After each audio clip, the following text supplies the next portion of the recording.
الحمد لله رب العالمين والصلاة والسلام على أفضل الرسل وسيد الأنبياء والمرسلين وعلى آله وصحبه أجمعين. أما بعد فأعوذ بالله السميع العليم من الشيطان الرجيم. قال الله تبارك وتعالى الله يستهزئ بهم ويمدهم في طغيانهم يعمهون.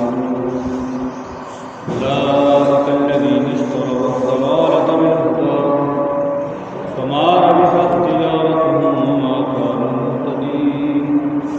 مثلهم كمثل الذي استوقد نارا فلما أضاءت ما حوله ذهب الله بنورهم وتركهم في ظلمات لا يبصرون. صم بكم عمي فهم لا يعقلون. صدق الله العظيم. ارشاد باری تعالی ہے اللہ یستہزئ بہم، اور اللہ تعالیٰ انہیں ان کے مذاق اور استہزاء کی سزا دے رہا ہے. وَيَمُدُّهُمْ فِي طُغْيَانِهِمْ يَعْمَهُونَ، اور اللہ رب العزت انہیں ڈھیل دیتا ہے، وہ اپنی سرکشی میں بھٹک رہے ہیں. یہ وہ لوگ ہیں جنہوں نے ہدایت کے بدلے گمراہی کو خرید لیا اور ان کی تجارت نے انہیں بالکل کوئی نفع نہ دیا. وما كانوا مهتدين، اور وہ ہدایت یافتہ نہیں ہے. ان کی مثال ایسے ہے جیسے کسی شخص نے آگ جلائی ہو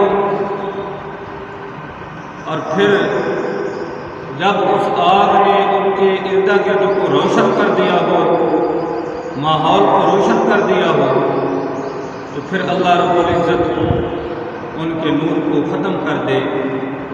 وَتَرَكَهُمْ، اور اللہ رب العزت نے ان کا نور لے لیا ہو. وَتَرَكَهُمْ، اور انہیں چھوڑ دیا ہو فِي ظُلُمَاتٍ، اندھیروں میں، لا يبصرون، کہ وہ کچھ دیکھ نہیں سکتے، انہیں کچھ سجائی نہیں دیتا. صم بکم عمی فہم لا یعقلون، اور وہ لوگ بہرے، گونگے، اندھے ہیں، بس وہ لوٹنے والے نہیں ہیں، پلٹ کر آنے والے نہیں ہیں. ان آیات بینات میں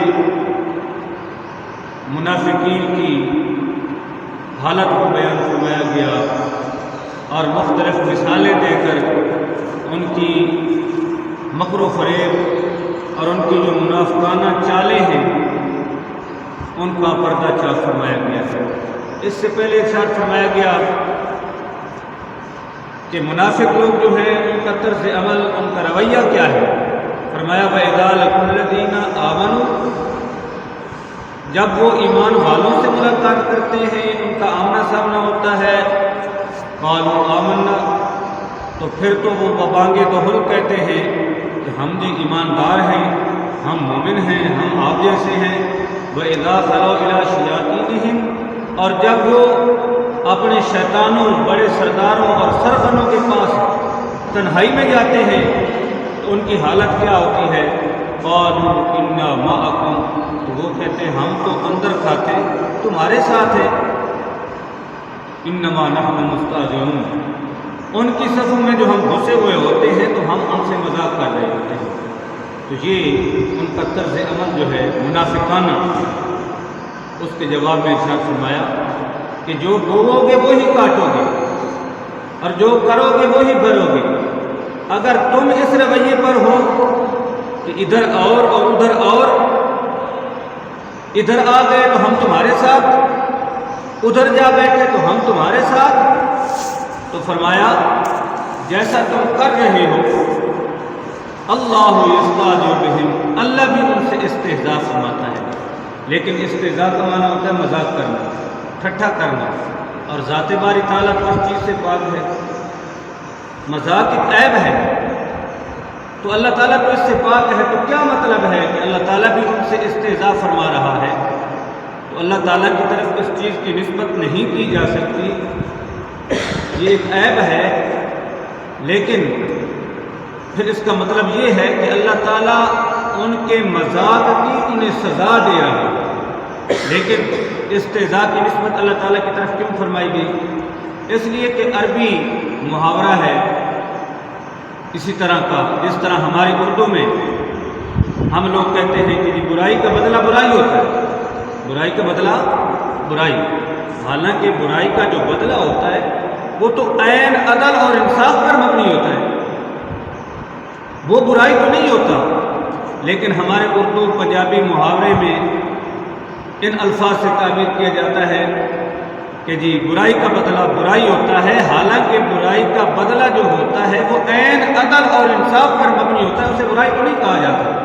لیکن ایک محاورتاً یہ بولی جاتی ہے۔ تو اسی طرح عربی میں بھی کوئی ایسا مذاق کرتا ہے تو کہتے ہیں فلاں نے استہزاء کیا، تو اس کے مقابلے میں استہزاء کیا گیا، تو یہ محاورتاً ایسا فرمایا گیا، ورنہ اللہ تعالیٰ اس چیز سے پاک ہے۔ اور اس کا صحیح ترجمہ یہ بنتا ہے اللہ یستہزئ بہم، وہ مسلمانوں سے مذاق کرتے ہیں اور کہتے ہیں کہ ہم تو مذاق کر رہے ہیں، تو اللہ انہیں ان کے مذاق کی سزا دے رہا ہے۔ کس انداز میں؟ وَيَمُدُّهُمْ، کہ انہیں ڈھیل دیتا ہے، فِي طُغْيَانِهِمْ يَعْمَهُونَ، وہ اپنی سرکشی میں بھٹک رہے ہیں، حیران و سرگردان۔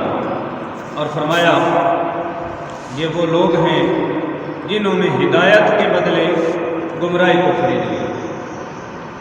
اللہ تعالیٰ نے ان کے لیے ہدایت کی راہیں آسان فرمائی تھی، اپنے نبی کو بھیجا، کتاب اتاری اور اپنے پیغامات سے انہیں آگاہ فرمایا، لیکن ان لوگوں نے پھر بھی ہدایت پر گمراہی کو ترجیح دی، اختیار کیا۔ بظاہر انہوں نے جو سودا کر رکھا تھا کہ بظاہر کلمہ وہ اپنی مصلحتوں کے تحت کچھ حکمتوں کے تحت کلمہ پڑھتے تھے اور مسلمانوں کی صفوں میں گھسے ہوئے تھے، تو اللہ تعالیٰ نے ان کا پردہ چاک فرمایا کہ یہ سودا ان کے لیے گھاٹے میں ہے۔ فما ربحت تجارتہم، ان کی تجارت نے انہیں کوئی نفع نہ دیا۔ جس طرح ایک تاجر کوئی سودا کرتا ہے تو بعض اوقات ایسا ہو جاتا ہے کہ نفع کی بجائے نقصان آ جاتا ہے، اور نقصان بھی اس قدر کہ اس کا سارا سرمایہ جو ہے وہ ڈوب جاتا ہے، تباہی اور بربادی کے دہانے پر پہنچ جاتا ہے۔ تو منافقوں کا حال یہی ہے کہ یہ بظاہر کلمہ پڑھتے ہیں اور اپنے آپ کو بزام خیش سمجھتے ہیں کہ ہم مسلمان ہیں اور مسلمانوں میں گھسے ہوئے ہیں، لیکن یہ ان کا وہ سودا ہے، وہ تجارت ہے جو کسی طرح بھی ان کے لیے سود مند نہیں، یہ ہمیشہ کے لیے خسارے میں جا رہے ہیں۔ وما كانوا مهتدين، اور یہ ہدایت یافتہ نہیں جو بظاہر اپنے آپ کو ہدایت پر سمجھتے ہیں، حقیقت میں یہ ہدایت پر نہیں ہے۔ ایک اور مثال ان کی دے کر ان کے منافقانہ رویوں کو اور ان کے مکر و فریب کو ان سے پردہ اٹھایا گیا۔ فرمایا مَثَلُهُمْ، ان منافقوں کی مثال ایسے ہے جیسے کسی شخص نے آگ جلائی اور پھر وہ آگ بھڑکی، اس کے شعلے بلند ہوئے، اس نے ارد گرد کے ماحول کو بالکل اجلا کر دیا۔ اب راہیں صاف ہوگی، وہ خوش ہوا کہ میرے لیے روشنی ہی روشنی ہے اور میں اس روشنی میں اپنے سفر کو جاری رکھوں گا۔ لیکن اچانک جب وہ شعلہ بجھ جاتا ہے تو روشنی کے بعد اندھیرا آ جاتا ہے، تو نہ اب اس کے لیے جائے ماندن نہ پائے رفتہ، جہاں کھڑا تھا وہیں کھڑا ہے، آگے نہیں جا سکتا۔ تو جس طرح آگ جلانے والا آدمی بظاہر خوش ہوتا ہے کہ میرے لیے روشنی ہو گئی اور میں اپنے سفر کو طے کر لوں گا، میرے لیے اجالا ہو گیا، لیکن جب وہ روشنی ختم ہو جاتی ہے، اندھیرا چھا جاتا ہے، گھپ اندھیرے میں نہ آگے نہ پیچھے، جس کو ہم پنجابی میں کہتے ہیں، فارسی میں کہتے ہیں، نہ جائے ماندن نہ پائے رفتہ، نہ آگے جا سکتا ہے نہ پیچھے، وہیں کا وہیں کھڑا رہ گیا۔ تو یہ منافق، ان کی مثال بھی ایسے ہی ہے کہ یہ بظاہر کلمہ پڑھتے ہیں اور سمجھتے ہیں کہ ہم کامیاب ہیں، لیکن حقیقت میں اللہ رب العزت نے ان کا پردہ چاک کر دیا کہ یہ نالائق اور نکمے، یہ جو بظاہر کلمہ پڑھتے ہیں یہ کسی کھاتے میں نہیں ہے۔ ان کی مثال اس شخص کی طرح ہے جس طرح آگ کسی نے جلائی، ماحول روشن ہوا، اس نے سمجھا کہ میرے راستے صاف اور آسان ہو گئے، لیکن اچانک وہ آگ بجھی تو نہ جائے ماندن نہ پائے رفتن، یہ وہیں کے وہیں کھڑے ہیں اسی طرح کفر میں ہے، ان کے لیے ہدایت نہیں اور نہ ہی یہ صراط مستقیم پر چل رہے ہیں۔ ذاہب اللہ بنورہم، اللہ تعالیٰ ان کے نور کو لے گیا، وترکہم، اور انہیں فی ظلمات، ایسے اندھیروں میں چھوڑ دیا کہ لا یبصرون، اب یہ کچھ دیکھ نہیں پاتے، انہیں کچھ سجائی نہیں دیتا۔ مزید ارشاد فرمایا سم، یہ بہرے ہیں، بکم، یہ گونگے ہیں، اور عمی، اندھے، فہم لا یرجعون، یہ کبھی بھی حق کی طرف واپس نہیں لوٹ سکتے۔ سوال یہ پیدا ہوتا ہے کہ ان کے کان ٹھیک تھے، سننے کے قابل تھے، ان کی آنکھیں ٹھیک تھیں، وہ دیکھ سکتے تھے، ان کی زبانیں بالکل ٹھیک تھیں، وہ بولتے تھے، پھر وہ کیسے گونگے بہرے اندھے ہو گئے؟ تو پتہ چلا کہ جو راہ حق سے انحراف کرتا ہے اور صراط مستقیم سے ہٹ جاتا ہے، اللہ تعالیٰ جس کی ہدایت کو سلب کر لیتا ہے تو پھر وہ دیکھ تو رہا ہے لیکن حق کو نہیں دیکھ رہا، وہ سن تو رہا ہے، کان تو ٹھیک ہے اس کے، لیکن وہ حق نہیں سن رہا۔ اسی طرح ان کی آنکھیں دیکھ تو رہی ہیں لیکن حق نہیں دیکھ رہی، اس کے کان سن تو رہی ہیں لیکن حق کو نہیں سن رہے، اور اس کی زبان بولتی تو ہے لیکن حق نہیں بولتی۔ تو ان منافقوں کی مثال یہی ہے، یہ اندھے بھی ہیں، بہرے بھی ہیں، گونگے بھی ہیں، فہم لا یعقلون، اور یہ کبھی حق کی طرف واپس نہیں آ سکتے۔ منافقین کے دو گروہ تھے، ایک تو وہ گروہ تھا جو بظاہر مسلمان تھے، اندر سے کافر تھے، اور وہ حقیقت میں اس پر ڈٹے ہوئے تھے، کھلم کھلا اس چیز پر وہ کاربند تھے۔ تو یہ ان کی مثال دی گئی۔ اور کچھ منافق وہ تھے کہ جو اسلام تو لائے لیکن گھبرا کر پھر کفر کی طرف پلٹ گئے، تو ان کی مثال آگے او کصیب من السماء فیہ ظلمات، آگے انشاءاللہ ذکر کیا جائے گا۔ تو یہ مثال ان کافروں کی ہے، ان منافقوں کی ہے جو بظاہر مسلمان تھے، اندر کھاتے وہ اس پر ڈٹے رہے کفر پر، یہ ان کی مثال پیش کی گئی۔ لیکن جو کلمہ پڑھنے کے بعد پھر واپس کفر کی طرف پلٹ گئے، ان منافقین کے حال کو آگے بیان کیا جا رہا ہے۔